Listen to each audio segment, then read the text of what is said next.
வணக்கம். இது உங்கள் Sampath web services YouTube channel. இன்றைக்கி கரண்ட் அஃபேர்ஸில் வக்பு வாரியம் அப்படின்னா என்னென்னு பார்க்க போகிறோம். ஃபஸ்ட்டு வக்பு அப்படின்னா அந்த அரேபிய சொல்லுக்கு வந்து தானம் அப்படின்னு அர்த்தம். ஸோ அப்போ என்னென்னா, நாடு முழுவதிலும் உள்ள முஸ்லீம் மக்களோட தொண்டு பணிகளுக்காக அர்ப்பணிக்கப்பட்ட அந்த சொத்துக்கள் தான் வக்பு சொத்துக்கள் அப்படின்னு சொல்கிறாங்க. அதை நிர்வகிக்க ஒவ்வொரு மாநிலத்திலையும் ஒரு வாரியங்கள் வந்து இருக்குது. தனித்தனி மாநிலங்கள், ஒவ்வொரு மாநிலத்திலையும் வாரியங்கள் இருக்குது. ஸோ அந்த வாரியங்கள் தான் இது சொத்துக்கள் முழுவதும் வந்து அட்மினிஸ்ட்ரேஷன் பண்ணுறாங்க. ஆனால் இப்போ இதில் தான் வந்து சட்டத்திருத்தம் கொண்டு வராங்க.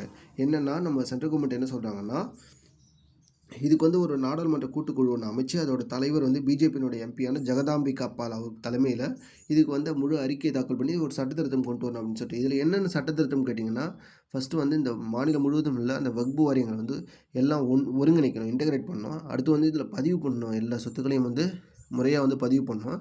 அடுத்தது வந்து இதில் வந்து முஸ்லீம்கள் அல்லாத பிறரையும் வந்து உறுப்பினராக சேர்க்கணும். அதே மாதிரி வந்து பெண்களையும் வந்து உறுப்பினராக சேர்க்கணும்னு சொல்லிட்டு இதில் கொண்டு வராங்க சட்டத்திருத்தம். இன்னும் அடிஷ்னலாக பார்க்கலாம்.